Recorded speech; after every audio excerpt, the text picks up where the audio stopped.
US లో doctor గా స్థిరపడాలని అనుకుంటున్నారా? అయితే అతి తక్కువ ఖర్చుతో ఎగ్ప్లస్ తో సాకారం చేసుకోండి. విశాఖ హార్బర్ లో ఒక్కసారిగా గ్యాస్ సిలిండర్ పేలటంతో తీవ్ర ప్రమాదం చోటు చేసుకుంది. ఈ ప్రమాదంలో ఇప్పటికే 5గురు మృతి చెందారు.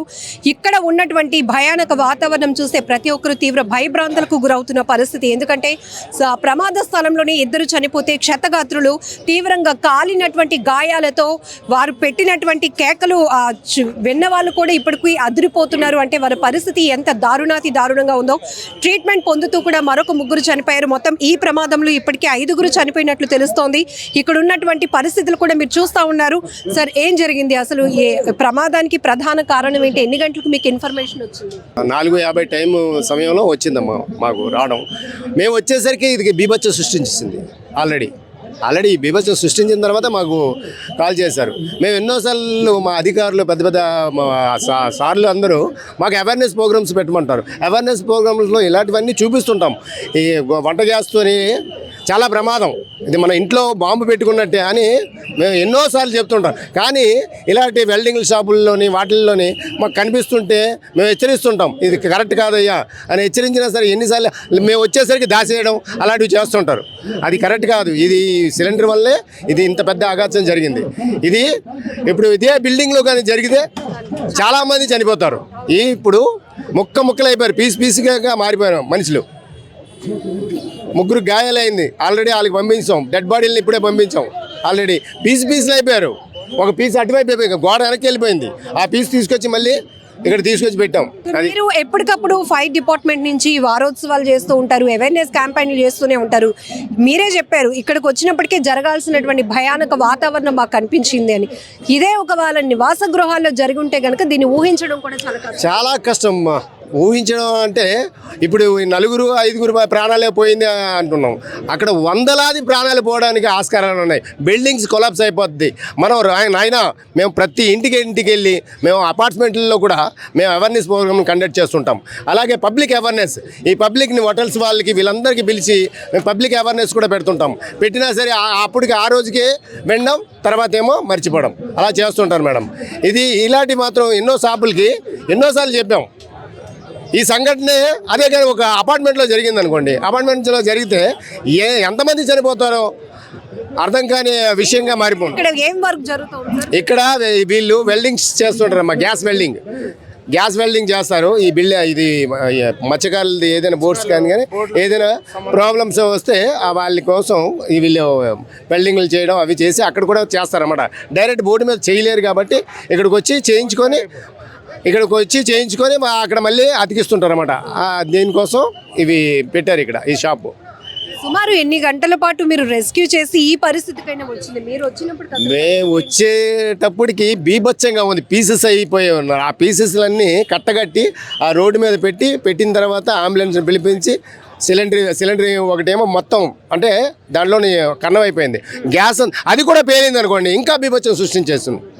చాలా బీభత్సం అయిపోయింది. 2 అయితే ఒకదానికే తట్టుకోవాలి. పీస్ అది కూడా ఎక్కడికి వెళ్ళిపోయిందో, ఏ ఇంటి మీద వెళ్ళిపోయిందో మనకి ఇప్పటికి ప్రస్తుతానికి మనకు తెలియదు. ఒక్క పీస్ మాత్రమే దొరికింది.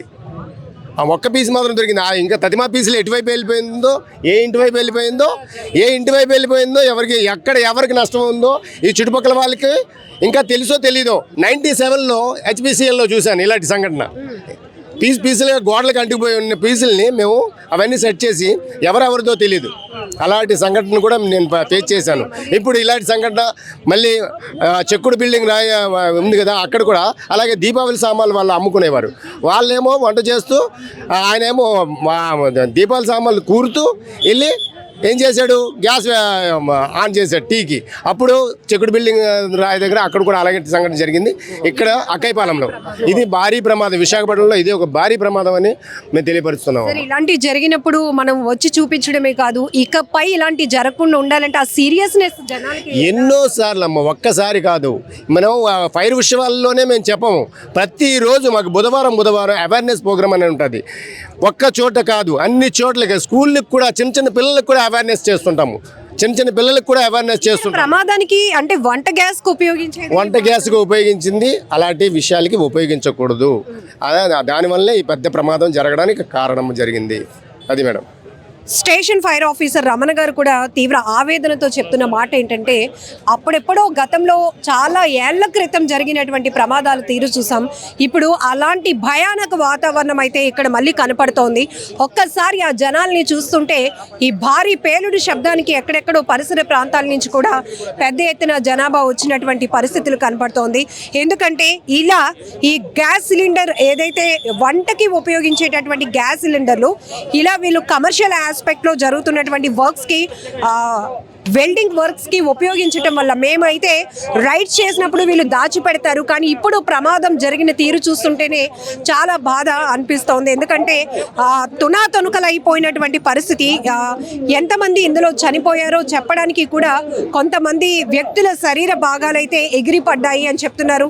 ఇప్పుడు ఫైర్ ఆఫీసర్ ఐ డ్రీమ్తో మాట్లాడుతూ లైవ్లోనే ఇది బొటనవేలు, ఇది ఇంకొక శరీర భాగం ముక్కలుగా ఎగిరిపడ్డాయి.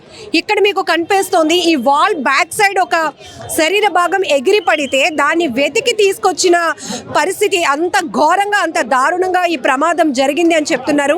ఇప్పటికైనా ఇలాంటి ప్రమాదాలు ఆగాలి అంటే ఖచ్చితంగా ప్రతి ఒక్కరూ ఒక అవేర్నెస్ కలిగి ఉండాలి. ఎందుకంటే ప్రమాదం అనేటప్పటికీ అక్కడ ఎంతమంది ప్రజలు ప్రాణాలు పోగొట్టుకోవాల్సిన పరిస్థితి. ఇప్పుడు ఫైర్ ఆఫీసరే చెప్తున్నారు ఇదే ప్రమాదం చుట్టూ ఉన్న జనావాసాల మధ్య జరిగితే వందలాదిగా మనుషుల ప్రాణాలు పోవడానికి కూడా అవకాశం ఉంటుంది. అలాంటిది ఇక్కడ హార్బర్కి సంబంధించినటువంటి బోట్స్ ఏవైతే ఉంటాయో వాటి వెల్డింగ్ వర్క్స్ ఇక్కడ జరుగుతూ ఉంటాయి. సో వంటకి ఉపయోగించే గ్యాస్ సిలిండర్లు ఇక్కడ ఉపయోగించడం అనేది ప్రమాదానికి పెద్ద కారణంగా తెలుస్తోంది. ఆల్రెడీ ఒక సిలిండర్ అయితే పూర్తిగా బ్లాస్ట్ అయింది. ఇంకొక సిలిండర్ కూడా బ్లాస్ట్ అయితే మాత్రం ఈ ప్రమాద తీవ్రత మరింత ఎక్కువగా ఉండేది అంటున్నారు. అలానే ఈ ప్రమాదంలో చిక్కుకొని తీవ్రమైన కాలిన గాయాలతో వారు పెట్టినటువంటి కేకలు, వాళ్ళు నడుచుకుంటూ కొంతమంది మమ్మల్ని కాపాడండి అంటూ ఆ మంటలు తట్టుకోలేక పెట్టినటువంటి కేకలు ప్రతి ఒక్కరిని తీవ్రంగా కలిసివేస్తున్నాయి అని చెప్పాలి. ఏదేమైనా హార్బర్లో ఈ ప్రమాదం ఒక్కసారిగా విశాఖపట్నాన్ని ఉలికిపాటుకు గురి చేస్తుందని చెప్పొచ్చు. క్షతగాత్రుల పరిస్థితి మరింత దయనీయంగా ఉంది. ట్రీట్మెంట్కి కూడా సహకరించే పరిస్థితి లేనట్టుగా అంత ఇంజూరియస్ కనపడుతున్నాయి. కాలినటువంటి గాయాలు ఇక్కడ మీరు ఒక్కసారి అబ్జర్వ్ చేస్తే మొత్తం చెక్కలు కాదు కదా, గోడలు కూడా మొత్తం ముక్కలు అయిపోయినటువంటి పరిస్థితి. మరి మనిషి శరీరం ఎంత సెన్సిటివ్గా ఉంటుందో మనకు తెలుసు. ఈ ప్రమాద తీవ్రత, ఇక్కడ ఉన్నటువంటి భయానక వాతావరణ పరిస్థితులు చూస్తేనే ఈ ప్రమాదంలో చిక్కుకున్న వారి పరిస్థితి ఎలా ఉందో మనం అంచనా వేయొచ్చు. సో భారీగా ఫైర్ సిబ్బంది కూడా ఇమీడియట్గా ఇక్కడికి చేరుకుని గంటల కొద్ది రెస్క్యూ చేసి ఇక్కడైతే కనుక పరిస్థితిని చక్కదిద్దారు. క్షతగాత్రులను అయితే కేజీహెచ్కి ఇమీడియట్గా తరలించడం కూడా జరిగింది. బట్ ఈ ప్రమాదంతో ఒక్కసారిగా హార్బర్ పరిసర ప్రాంతాల నుంచి అయితే జనాభా పెద్ద ఎత్తున ఇక్కడికి చేరుకుని ఇలాంటి ప్రమాదాన్ని మేము ఎప్పుడు కూడా చూడలేదు, కళ్ళెదుటే ఇంకా ఆ భయానక పరిస్థితులు మాకు కనిపిస్తున్నాయి అంటున్నారు. సో జిల్లా యంత్రాంగం కూడా ఒక్కొక్కరుగా ముందుకు వస్తూ ప్రమాదం జరగటానికి కారణాలు ఏంటి, ఇక్కడ ఉన్నటువంటి పరిస్థితి ఏంటి అనేది కూడా మనకి పరిశీలిస్తున్నటువంటి దృశ్యాలు మీరు ఐ డ్రీమ్ మీడియా ఛానల్ పైన చూస్తూ ఉన్నారు. ఇక్కడ ఒక్కసారి అవేర్నెస్ అనేది ఖచ్చితంగా అవసరం. ఇక్కడ ప్రమాదం జరిగినటువంటి ప్లేస్లు మీరు ఒక్కసారి అబ్జర్వ్ చేస్తే కనుక తీవ్ర భయానక వాతావరణం ఇక్కడ కనపడతా ఉంది.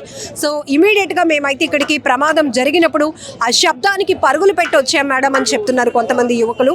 ఎందుకంటే హార్బర్లో ఇక్కడ బోట్లకు సంబంధించినటువంటి వర్క్స్ జరుగుతూ ఉంటాయి.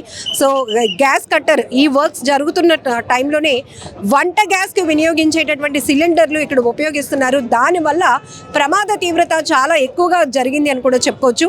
సో ఇక్కడ మొట్టమొదటిగా ప్రమాదం జరిగినప్పుడు పరిస్థితి ఏంటి, ఇక్కడ ఎలాంటి వర్క్స్ జరుగుతాయి, ఆ సమయంలో ఎంతమంది వర్క్ చేస్తున్నారు, ఈ డీటెయిల్స్ అన్ని తెలుసుకుందాం. సో ఇక్కడ మీరు హార్బర్లో ఉంటారు కదా, వచ్చినప్పటికీ మీకు ఎలాంటి సౌండ్స్ వినిపించాయి? అంటే దీన్ని బుక్క వీధి అంటారు. ఈ వీధి అనుకునే మా వీధి పక్కన ఉంటుంది కొత్త అగ్రహారం స్కీమ్ బిల్డింగ్ అని. ఒక్కసారిగా చాలా బేవచ్చమైన సౌండ్ వచ్చింది. దండం అనగానే మొత్తం పక్షులతో సహా అన్నీ కూడా కదిలే. అంటే ఏమైంది అనుకుని హుటాహుటినా అక్కడి నుంచి బండి వేసుకుని ఇక్కడ మాకు 2 నిమిషాలు నాకు హుటాహుటినా బండి వేసుకుని వచ్చాను. Bomb blast type. నేను బండి అయితే మాత్రం దగ్గర అక్కడ ఉన్న సెంటర్లో ఆపేసాను. ఇక్కడ వరకు వస్తే ఇంకో గ్యాస్ లీక్ అవుతుంది అని చెప్పాను. కానీ ఎటుపక్క జనాభా అటుపక్క పరిగెడుతున్నాను. ఈలోపు చూడబోసరికి ఒక పర్సన్ ఆ పక్క షాప్ ఓనరు రమణ అనే ఆ వ్యక్తి, అతను ఇక్కడ షాప్ అయితే ఈ బ్లాస్ట్కి అతను అక్కడ తుల్లాడు, అంటే అక్కడ పడిపోయాడు. మొత్తం అతను బాడీ అంతా స్కిన్లెస్ అయిపోయింది, ఫుల్ బాడీ. మెల్లిగా ఇబ్బంది మీద అతను లేచి అతను లెగిచి చాలా ఇబ్బంది మీద లేచి అతను ఒక్కడే మాత్రమే మేము అంబులెన్స్లో పెట్టడం జరిగింది. ఇంకా మిగతా ఇద్దరు మాత్రం మేము రాబోసరికి ఒక అతను కొన ఊపిరితో పడిపోయి ఇక్కడ ఉన్నాడు, ఈ స్పాట్లో ఉన్నాడు. ఇంకో వ్యక్తి మాత్రం ఆన్ ద స్పాట్లో చనిపోయాడు. ఇంకొక వ్యక్తి మాత్రమే స్పాట్ పాట్లుగా, అంటే బాడీ స్పాట్ పాట్లుగా ఎటుకే విభజించాయి. హ్యాండ్ ఒక పక్క, హెడ్ ఒక పక్క, ఒక కాలు అంటే ఒక తొడ ఒక పక్క, పీస్ అంటే కండలు ఒక 4 సెట్లు 5 సెట్లుగా ముక్కలు అయిపోయిన బాడీ ఒకటి ఈ గోడ అవతల వైపు పడిపోయింది, కట్ అయిపోయి పడిపోయింది. దాన్ని తీసుకొచ్చి ఇక్కడ పెట్టి ఇప్పుడు పంపించారు అంబులెన్స్. ఇక్కడ ఏ వర్క్స్ జరుగుతూ ఉంటాయి మామూలుగా మనం ఒకసారి అబ్జర్వ్ చేస్తే కనుక ఇక్కడ ఎలాంటి వర్క్స్ జరుగుతుంటాయి? రెగ్యులర్ గా మీరు చూస్తూ ఉంటారు కదా. ఇక్కడ మాకైతే మా హార్బర్కి సంబంధించి బోట్లకు సంబంధించిన ఇంచీలు లేదా ఇలాంటి బల్లలు, ఇలాంటి ఐరన్ అంటే ఓల్డ్ ఏరియానికి బోటు గుద్దుకున్నప్పుడు అంటే చెక్క విరిగిపోకుండా దానికి సపోర్ట్గా వీటిని ఇక్కడ రెడీ చేసుకుంటారు అనమాట. బోటు ఓనర్లు రెడీ చేసుకుని వీటిని బోట్లకి పంపించడం. ఇక్కడి నుంచి ఇలాంటి షాపులు ఈ ఏరియాలో దగ్గర ఒక 5-6 షాపులు ఉంటాయి, పెద్ద షాపులు ఉంటాయి. ఇవి ఏంటంటే ఎక్కువగా ఇక్కడ పనులు వెల్డింగ్లు, గ్యాస్ కటింగ్ ఇలాంటి పనులు జరుగుతుంటాయి.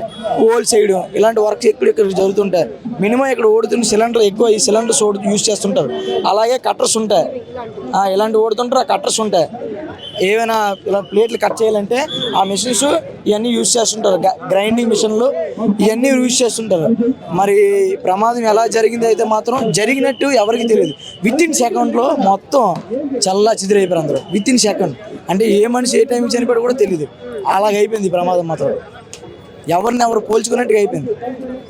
కొంతమంది బాగా శరీరం అంతా కాలిపోయి ఇలా నడుస్తూ కూడా కనిపించారు. సో మనకి మీరు పంపించిన విజువల్స్ లో కూడా అసలు వాళ్ళ పరిస్థితి ఏంటి? ఆ మంటకి గానీ మొత్తం ముక్కలు ఊడిపోయి. అందులో మాత్రం ఒక పర్సన్ అయితే మాత్రం మన అంబులెన్స్ కేజీజీ పట్టుకెళ్తుండగా దారిలోనే అతను చనిపోయారంటే ఆల్రెడీ మన న్యూస్లో ఇప్పుడే వెంటనే అప్డేట్లు వేశారు. ఇప్పుడు అతను స్పాట్లో చనిపోయి వెళ్తుండగా ఇంకో అతన్ని ఇక్కడ ఉంటుండగా కొనాపురతో పాపం అతన్ని శ్వాస ఆడుతుంది. అంబులెన్స్ వచ్చేలోపే అతను చనిపోయాడు. చాలా బాధాకరం విషయం. ఇక్కడ గణేష్ అంట కదా ఓనర్, ఆయన కూడా చనిపోయారు అంటున్నారు. ఆయన కూడా చనిపోయారు. రెగ్యులర్ గా ఈ షాప్స్ లో వర్క్ చేయడానికి ఎంతమంది ఉంటారు స్టాఫ్? మాక్సిమం ఒక 7 మెంబర్స్ నుంచి ఒక 5 మెంబర్స్.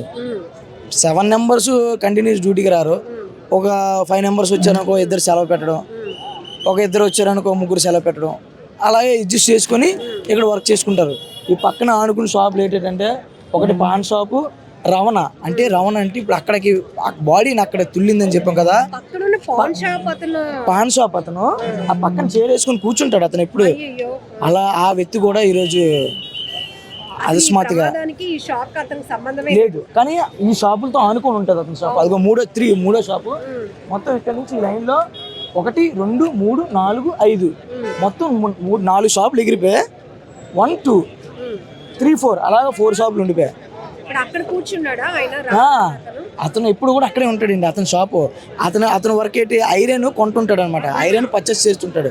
ఐరన్ ఎవరైనా తెస్తే దాన్ని కాటా వెయిట్ చేసుకొని దాని రేట్ డబ్బులు ఇవ్వడం చేయడం అతను డ్యూటీ అతనిది. ఈ పక్క షాప్ ఏమో అది పాన్ షాపు. ఆ పక్కదేమో ఇది మనకి చివరిది ఇది ఫైవేర్, బోటుకు ఫైవేర్ కానీ ఏదైనా మరామతులు కానీ చేసే షాప్ ఇది. ఇదేమో మన ఇప్పుడు మనకు జరిగింది కదా బోటుకి సంబంధించిన వెల్డింగ్ గ్యాస్ కటింగ్ కానీ ఇంకా ఇతర ఏవైనా బోటుకి సంబంధించిన ఏ సామాన్లు అయినా సరే ఇక్కడ నుంచి వాళ్ళు ఓనర్స్ అనేవారు ఎక్స్పోర్ట్ చేసుకోవడం చేస్తుంటారు. కానీ సంఘటన అయితే మాత్రం వితిన్ సెకండ్లో అసలు ఏ మనిషి ఎవరో గుర్తుపట్టలేనంతగా జరిగింది. ఇక్కడ స్థానికంగా ఉన్నవాళ్ళు ప్రమాదం జరిగినటువంటి తీరును వివరిస్తుంటేనే వినటానికి వణుకు పుడుతోంది. ఎందుకంటే ఇలాంటిది హార్బర్ హిస్టరీలోనే కాదు, విశాఖలో కూడా ఇలాంటి భారీ ప్రమాదాలు జరగలేదు. ఇక్కడ ఉన్నటువంటి ఈ కంప్లీట్గా 5 షాప్స్కి సంబంధించి మొత్తం కూడా ఏది కూడా అసలు చెల్లాచెదురైపోయింది. ఈ ప్రమాదంలో ఆ బడ్డీకి సంబంధించినటువంటి ఓనర్ రమణ అనే వ్యక్తి ఎప్పుడూ రెగ్యులర్గా బయటే కూర్చుంటాడు. అలాంటి వ్యక్తి శరీర భాగాలు అవతల వైపు ఎగిరి పడ్డాయి అంటే ఎంత ప్రమాద తీవ్రత ఏ స్థాయిలో ఉందో కూడా మనం ఆలోచించవచ్చు. సో రెగ్యులర్గా ఇలాంటి గ్యాస్ సిలిండర్లు కావచ్చు, బోట్కి సంబంధించినటువంటి వర్క్స్ ఇక్కడ జరుగుతూ ఉంటాయి. కానీ శరీర భాగాలు ఎగిరి పడ్డం, ఆ ప్రమాద తీవ్రత ఇంతలా ఉందంటే ఇక్కడ మీరు ఒక్కసారిగా హార్బర్ పరిసర ప్రాంతాలు, ప్రమాదం జరిగినటువంటి పరిసర ప్రాంతాలు చూస్తే పూర్తిగా పెద్ద ఎత్తున జనం గుమిగూడినటువంటి పరిస్థితి. ఎంత పెద్ద బ్లాస్ట్ అయింది, ఏమైంది, అది కూడా హార్బర్ కి దగ్గరగా ఉన్నటువంటి ప్రాంతంలో ప్రమాదం జరగటం వల్ల ఒక్కసారిగా విశాఖ ఉలిక్కిపాటుకు గురైందని చెప్పొచ్చు. ఇందులో క్షతగాత్రులు ఎవరైతే తీవ్రమైనటువంటి కాలిన గాయాలతో హాహాకారాలు పెట్టారు, వాళ్ళు చూసే వాళ్ళకి గుండెలు వణికిపోయాయి అని కూడా స్థానికులు చెప్తున్నారు. ఏదేమైనా చాలా ఘోరమైనటువంటి ప్రమాదం. ఇక్కడ ఒకటే నిర్లక్ష్యం. ఫైర్ ఆఫీసర్లు కూడా చెప్తున్నారు, ఎప్పటికప్పుడు మేము సేఫ్టీస్ పైన అవగాహన కల్పిస్తూనే ఉంటాం. ఇలాంటి వాటిల్లో రైడ్స్ చేసినప్పుడు కూడా సిలిండర్లు దాచేస్తూ ఉంటారు.